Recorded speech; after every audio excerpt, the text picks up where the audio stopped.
রাসেল ভিক্টরকে একটি অ্যাসিডের পাত্রে ফেলে দেয়। অ্যাসিডের মধ্যে পুরো শরীর গলে গিয়ে ভিক্টর মারা যায়। ভিক্টরের ফিউনেরালে তার ভাই মার্কো উপস্থিত হয় এবং ভিক্টরের হত্যাকারীদের সবাইকে ধ্বংস করে দিবে এটা বলে সে সেখান থেকে চলে যায়। ভিক্টর ও মার্কো খুব ঘনিষ্ঠ ছিল।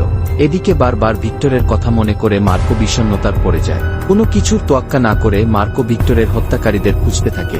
মার্কোর সাথে ভিক্টরের খুনিরা মিথ্যা অভিনয় করে এবং ভিক্টরের খুনিদের খোঁজার মিথ্যা আশ্বাস দেয়। এদিকে ভিক্টরের আর এক বড় ভাই জর্জ পাগলের মতো ভিক্টরের খুনিদের খুঁজে খুঁজে মারতে থাকে, কিন্তু আসল অপরাধীর কোনো খোঁজ তারা পাচ্ছিল না। এদিকে পুলিশ একজন ইউটিউবারের খোঁজ পায় যিনি হত্যার সময় সেখানে ভিডিও রেকর্ড করেছিলেন। ইন্সপেক্টর সাহেব ভিডিওটির একটি কপি থানায় জমা দেন এবং অপর একটি কপি জর্জের কাছে পাঠিয়ে দেয়। তখনই জর্জ জানতে পারে পুরো হত্যাকাণ্ডের মূল হোতা আসলে রাসেল ও তার গ্যাং। জর্জ মার্কোকে ফোন করে সবকিছু জানায়, কিন্তু ততক্ষণে রাসেল ও তার সন্ত্রাসী বাহিনী মার্কোকে দড়ি দিয়ে গলায় চেপে ধরে। তারা মার্কোকে ছুরি দিয়ে আঘাত করে এবং জ্যান্ত কবর দেওয়ার জন্য মাটি